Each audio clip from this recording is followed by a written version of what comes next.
This is a reading from Daniel chapter 8. In the 3rd year of the reign of King Belshazzar, a vision appeared to me, Daniel, after that which appeared to me at the first. And I saw in the vision, and when I saw, I was in Susa the citadel, which is in the province of Elam. And I saw in the vision, and I was in the Ulai Canal.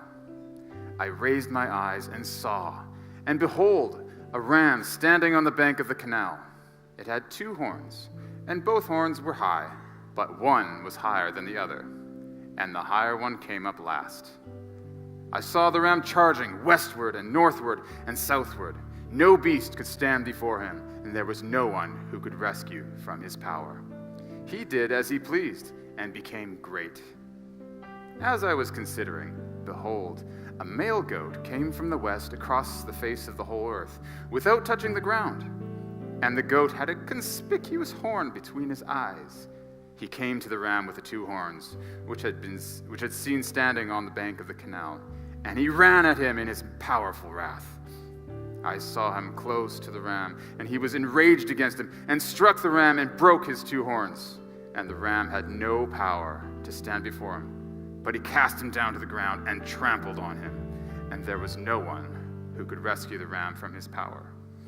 Then the goat became exceedingly great, but when he was strong, the great horn was broken, and instead of it there came up 4 conspicuous horns toward the 4 winds of heaven. This is the word of the Lord.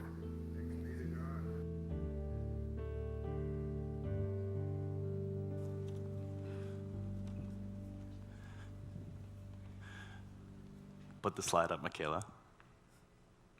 Do it. Oh. Do the other one. Do the one with the guy. There we go.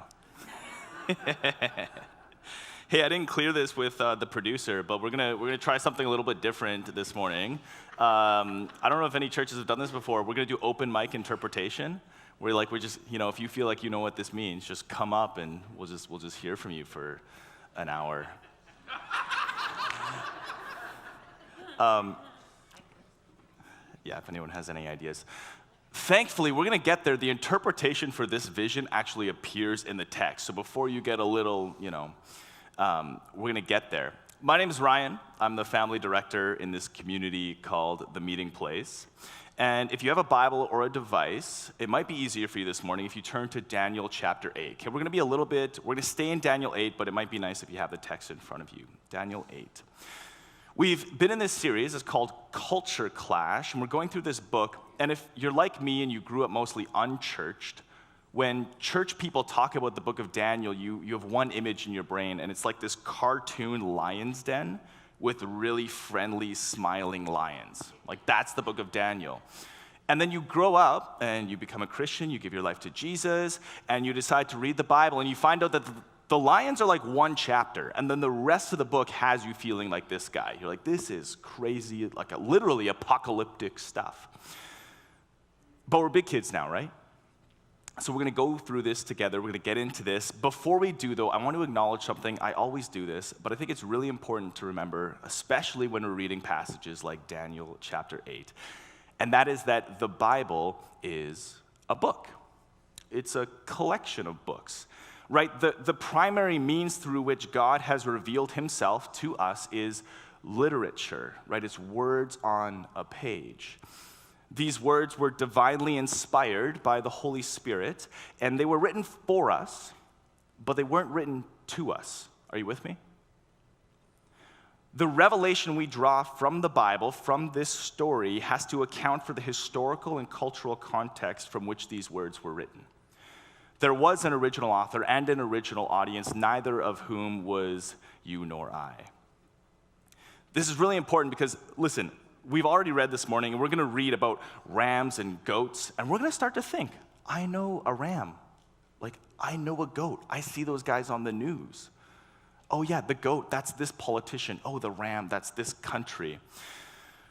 We're going to see numbers and dates, and we're going to start to think, oh yeah, those are our numbers and our dates. This story's about me, like somehow the entire Bible is going to happen after my birthday, nothing before.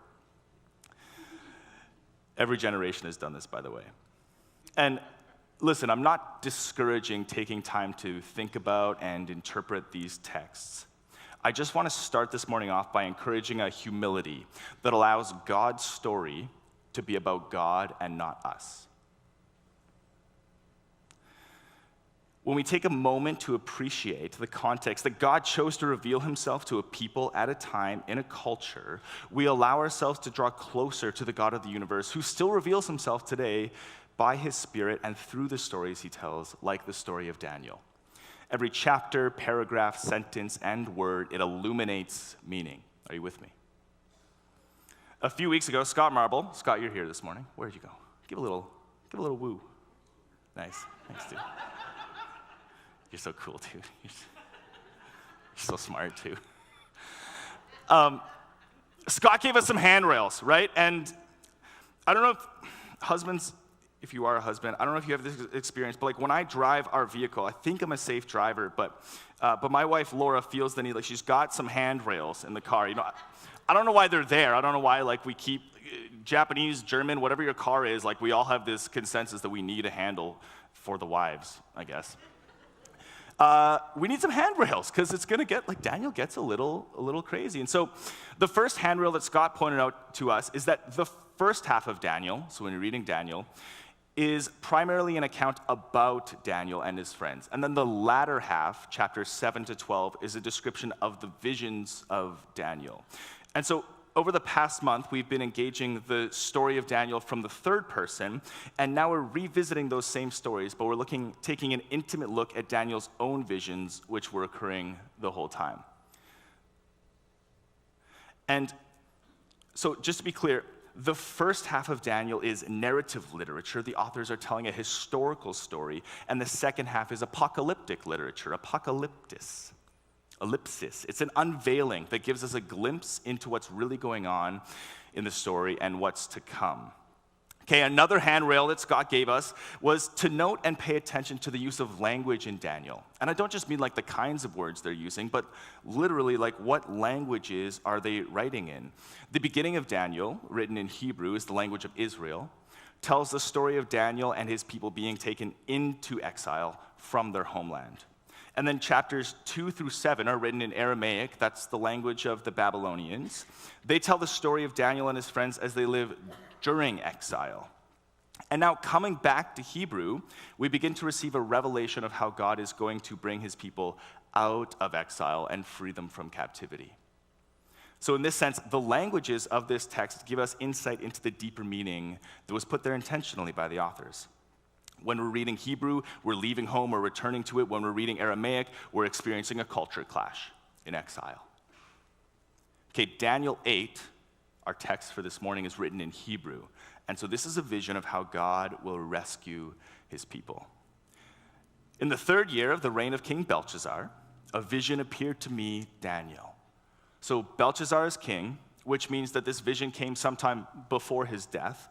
We're reading in Daniel 8, but the timing of this vision was sometime before Daniel 5 when Belshazzar was assassinated.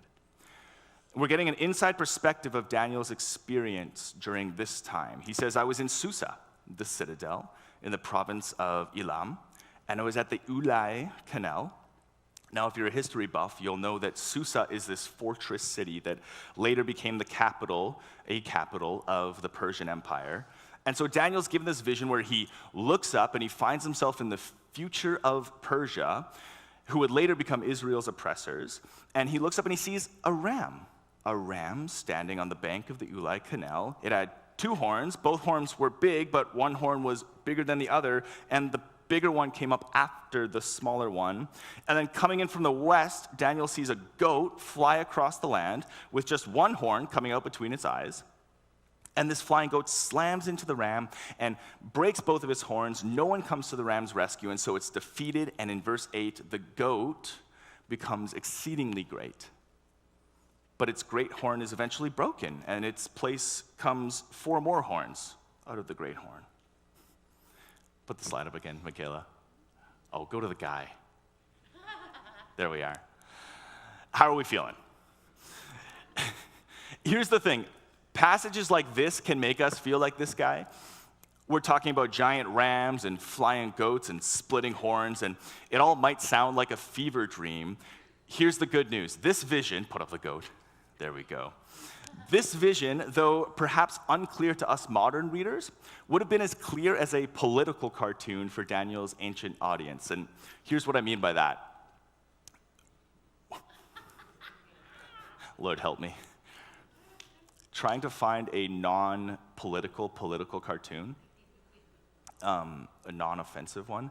Okay, so when you or I look at this picture, it might take us a few seconds, but we'll figure out what this means, right? There's a girl with a dog, and she's got ruby slippers, she's clicking her heels, and she's saying, "There's no place like not at home."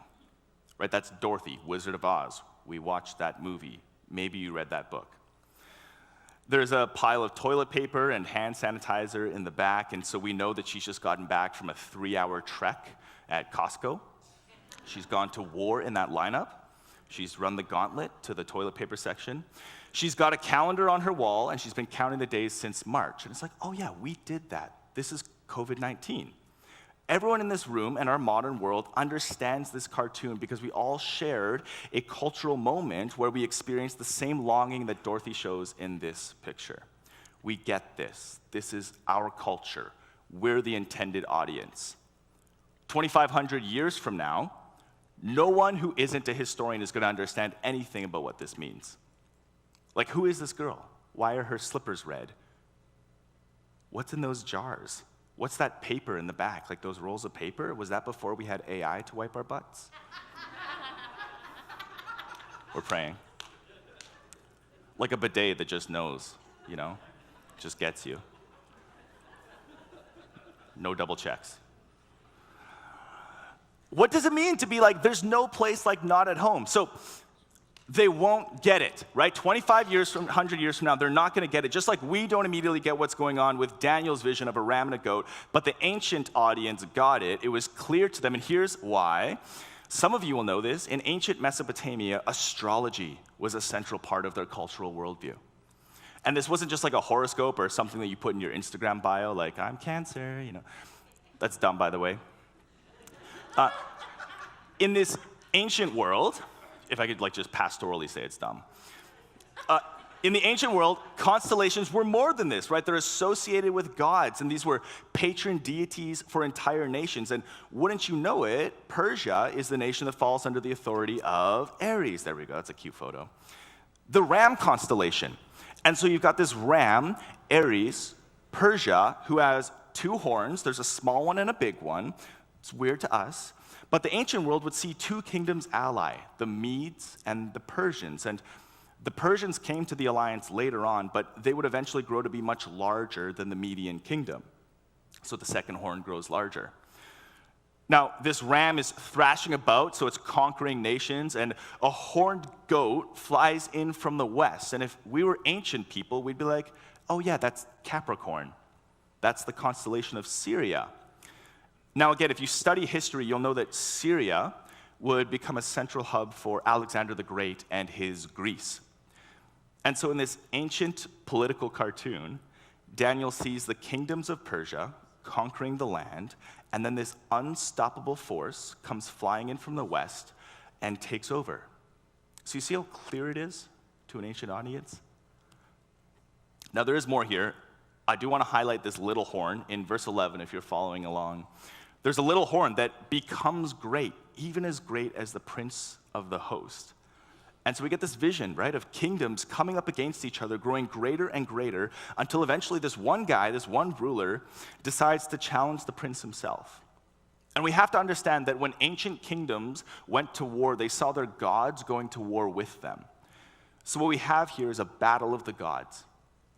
And eventually one of them tries to challenge the greatest. In verse 12, this horn will throw truth to the ground, and it will act and prosper. And so there's actually this season where truth is destroyed and all seems hopeless. Okay, so remember that, and we're going to move on. Verse 15. So Daniel, the interpreter, needs an interpretation, and he looks up and he sees not a man, okay, that's important, but someone who appears like a man, are you with me? And the figure, the man-like figure, calls out from between the banks of the Ulai Canal. Okay, what's between banks of a river? Water. Okay. And the voice calls Gabriel, the angel, Gabriel, make this man understand. And so in Daniel 8, he sees this person who is like a man, but not a man, walking on water, calling out and commanding angels. And you're like, I wonder who that could be. And so Gabriel obeys the command, and he goes over to Daniel to begin explaining. And he talks about this little horn who challenges the prince. In verse 24, Gabriel says, his power shall be great, but it won't be his own. And he shall cause destruction and shall succeed in what he does. He will destroy mighty men and the saints. He shall make deceit prosper under his hand. And in his own mind, he shall become great. Without warning, he shall destroy many, and he shall even rise up against the Prince of Princes. Like he's going to contend with God. But that's not the end of the story, because he goes on, he shall be broken, but by no human hand. Listen, he's going to think he's great. He's going to think he has power. He's going to think that his kingdom will last forever. He's going to come up against God, and he's going to realize exactly what King Nebuchadnezzar realized, that the only authority he can ever possess is that which was allowed to him by the God of the universe. It was never his to claim. Like you think your kingdom won, you think your God's reign, meet Yahweh, the great I am, King of kings, Lord of lords, everlasting God, Ancient of days, the Alpha and the Omega, the one who was and is to come. Respectfully, if anyone thinks they hold power against Yahweh, they're just the next loser who thought this story was about themselves. It's not about you. It's about my Father. Our God wins every time. Here's what Daniel 8 shows us. Kingdoms rise and fall. Rulers reign, and then they die. Politicians get elected. People claim their moment of power. They try to make the story about them. Here's the truth. God's kingdom is eternal. Our ruler might have died, but he is risen. He is the source of all authority, and he is the God of ages who authors history. We can pretend like we hold power, but we'll just end up looking like a beast with two broken horns throwing a temper tantrum. He's in control. This is our God. Are you with me? Daniel chapter 9. In the first year of Darius, who was by descent a Mede, remember the ram, who was made king over the realm of the Chaldeans. So Belshazzar, he's no longer king. After his assassination in Daniel 5, the Persians roll in, they take over, and now King Darius the Mede sits on the throne. This is the beginning of Daniel's vision coming to fruition. Babylon has fallen, and the ram is conquering, okay? All of this is happening about a decade after Daniel received his last vision, and so Daniel's getting old. He was a teenager when he entered into exile. He was like 17 or 18, just coming out of high school. They didn't have high school, but, you know. Now he's in his 80s. This is a fully devoted follower of God who has spent his entire life serving foreign rulers in a foreign land with a foreign culture that worships foreign gods. He's tired. He's experiencing hopelessness in his life. And so what does he do? He reads the Bible. In verse 2, I, Daniel, perceived in the books the number of years that, according to the word of Yahweh, to Jeremiah the prophet, must pass before the end of the desolations of Jerusalem, namely 70 years. And so Daniel's like, how long? He's reading the prophet Jeremiah, who prophesied exactly what he says, Jeremiah 25. The whole land shall become a ruin and a waste, and these nations shall serve the king of Babylon 70 years. 70 years. So, we've got to be almost there, thinks Daniel. He spent his life in exile, and like so many of us, he's longing to be rescued from his circumstances. And so he prays in verse 4, O Lord, the God who keeps covenant and steadfast love with those who love him and keep his commandments, we have sinned and done wrong. We've acted wickedly and rebelled, turning aside from your commandments and rules. Now, lean in here. I want us to pay attention to how Daniel opens this prayer. Notice the humility. Listen, this series is called Culture Clash, Living in Exile. Do you want to know how to live in exile? Walk humbly.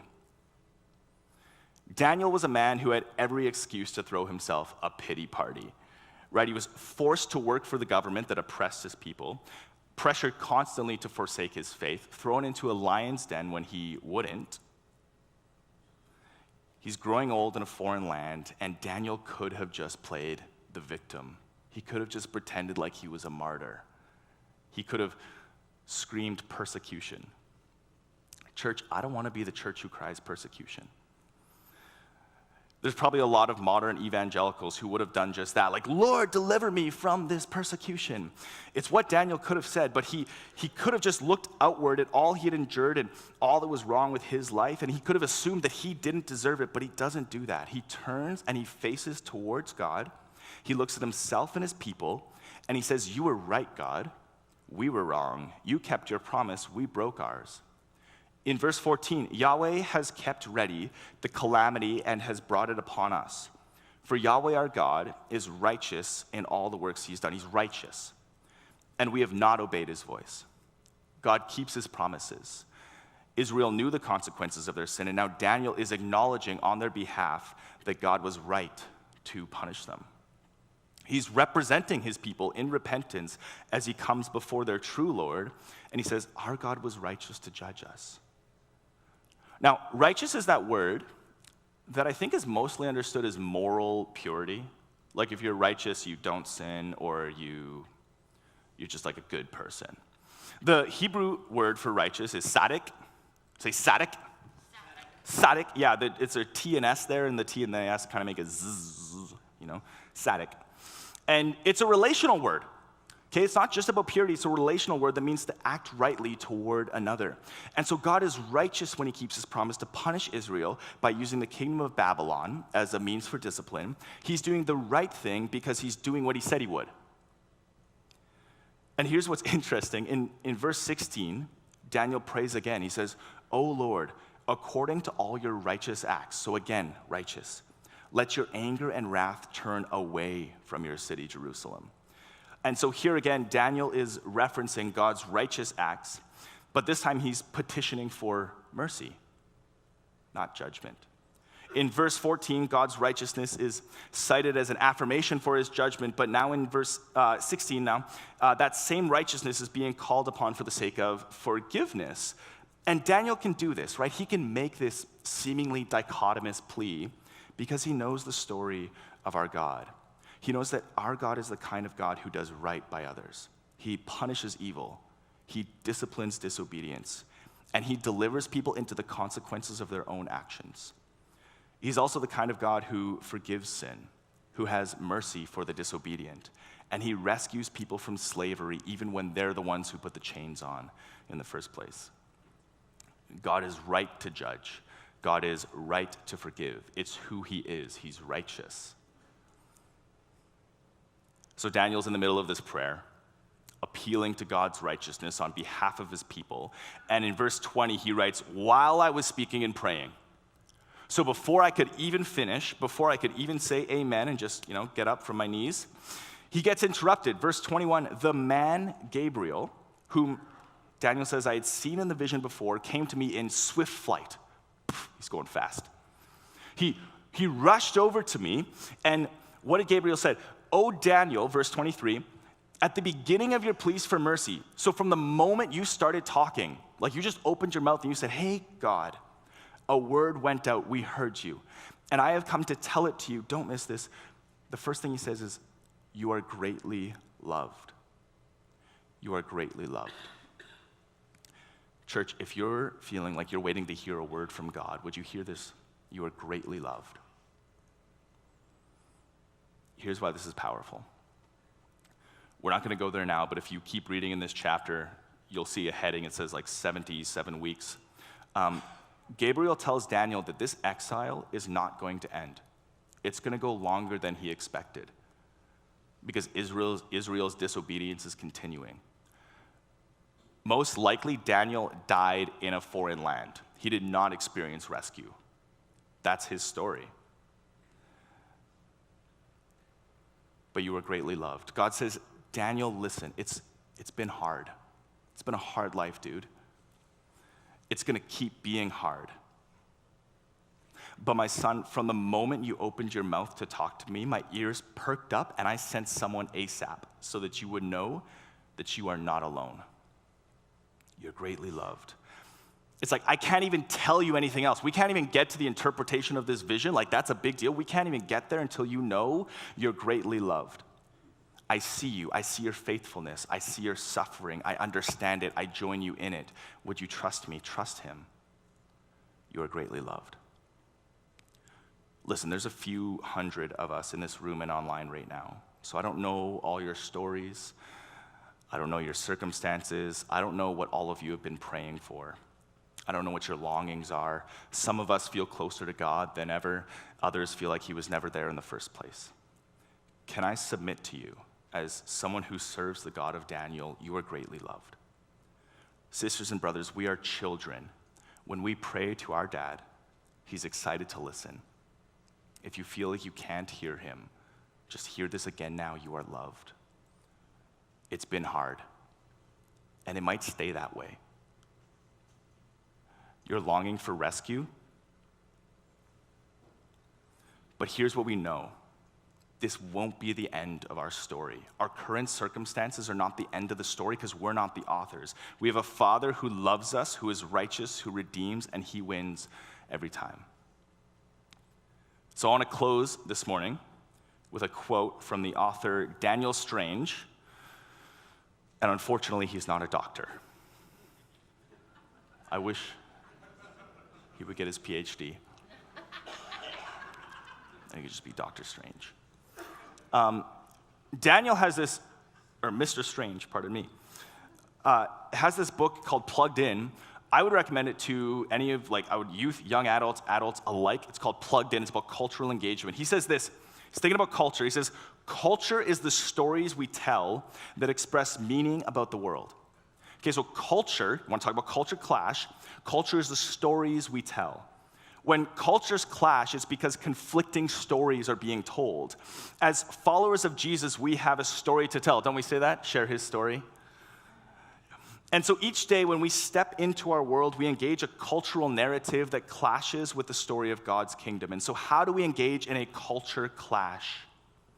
Here's my 2 cents. First, walk humbly. Take a note from our brother Daniel and look inward before you look outward. Better yet, I would say look to God before you look at anything else. Come before our righteous Lord and receive mercy so that you might be merciful towards others. And then once you've humbled yourself, go out into the world, make friends, love neighbors, listen to their stories, and then tell them yours. Speak light into darkness, speak hope into despair, truth into falsehood. Tell a better story. Paul says in his letter to the Ephesians that we do not wrestle against flesh and blood. People aren't our enemies. Flesh and blood, not the bad guys. But against the rulers, authorities, and cosmic powers over this present darkness. Would you do me a favor this week and remind those cosmic powers that they lost? Like when you hear the lies creep into our world, remind them that this isn't their story to tell. Remind them that they're powerless. As citizens of God's kingdom, living in exile looks like walking confidently in a foreign land and declaring to the darkness, you lose. When you hear the lies of the enemy propagated in the stories of the people you love, tell them a better story. I'm depressed. I'm anxious, I'm trapped, I'm weak, I'm worthless, I'm unwanted. Child, you are beloved. You are greatly loved. He hears you when you call out to him. He's been listening from the start. He wants to rush over to your side like a concerned father and remind you that you are loved. He sees your suffering, he understands it, he knows it's hard. Listen, storms come, winds blow. It might not get easier, but listen, don't let your captors write your story. Trust your Father. Fall back into his arms and surrender to his authorship. He's telling a better story. We know the ending, right? It's a celebration, and you're invited. We are greatly loved. And so let's respond in worship. Let's let him know that we love him back. All right, you can have a seat. I have a couple questions for Ryan that came in today, and I'm going to combine two of them. So let me just read the first one, and then the second one is similar to that. So they say, thanks, Ryan, for making a very, very confusing passage begin to make sense. I hear that you say we should know, first and foremost, that we are loved. That is hugely helpful. I'm still scratching my head trying to know how the scripture reading should impact my week. And then I'm going to add this second question, which says, thanks, Ryan. I think Micah 6:8 speaks to your summary of our response. Agreed. How does the story of Daniel encourage us to keep going? What did Daniel do to find strength and hope? Yeah. First of all, I just want to acknowledge the rawness of Daniel. So in Daniel 8, he gets a vision of essentially like being delivered from captivity. And then in Daniel 9, he's kind of like, he's praying to God like, hey, like, when's that going to happen? And so there's authenticity there that I just want us to receive. And also, I would just say the refrain, like if you take anything with you this morning, is he told a better story. Like his story could have been one of like, I'm just a captive. I can't worship the God the way I want to. But instead he just received the words of Gabriel. He says like, oh, I'm beloved. And having not been like a friend of Daniel in that time, I'll have to ask him. But I think he knew that God would sustain him. He had received revelation that his God reigns, even though, some people like to pretend like they have power, and we have little play dates with each other, and we're just like, I'm in power, and I'm in power. These kings will fall. And even though Daniel didn't see that in his lifetime, in fact, he just had different captors, he knew that these captors would fall. And I think that's, like, we know that this isn't, it's cheesy to say, but like the enemy can't write periods. Like the end of your story, the end of Daniel's story, he knew that this might be my current circumstance, but my God wins. He told a better story. And I think that's the story that would have sustained him in exile. And I think that's the story that can sustain us in exile. Okay. I just want to throw in as far as strength and hope, too, for Daniel. He was a prayer warrior. That was why he got thrown into the lion's den. Yep. And so there's a great example of Daniel being a prayer warrior, which is something that we can do. How much time are we giving in prayer to receive strength and hope? Yeah. Here is another one. How do we deal with the moments where we're dealing with problems in our life and we reach out to God and we feel like he doesn't run to us?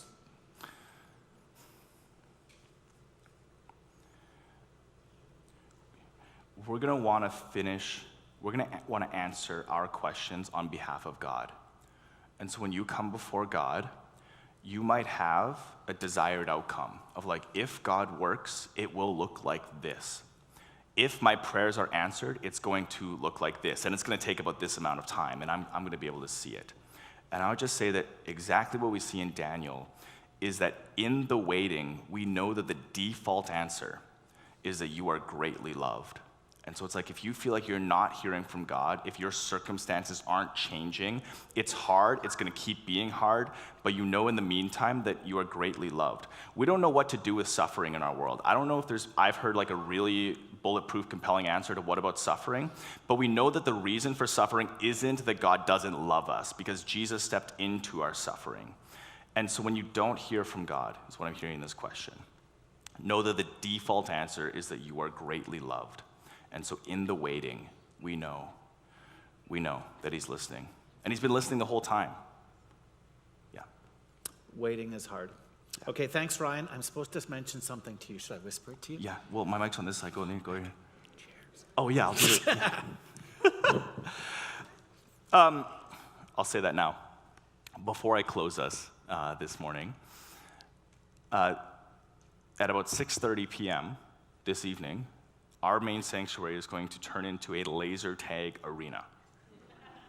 Grades 5 and 6 students and all their friends are going to come. We're going to crank the smoke machine, the haze machine, and we're going to take these chairs and we're going to make forts. which means that this sanctuary has to be cleared for that to happen. And so it's not like a covenant community meeting, like business as usual. This is a fun laser tag event. So if you have time after the service, if you would serve in that way and stack some chairs, that would be great. Stacks of 8, I hear, is the good number. Let's close us. I'll close us. As you go out from this gathering into your weeks, it's been said a couple times, act justly, love mercy, and walk humbly. Would you love God? Would you love your neighbors? Would you hear their stories? And would you tell them yours? When you live in exile, as you experience hopelessness this week, if you do, tell a better story. Tell the story of our God. And so go in peace.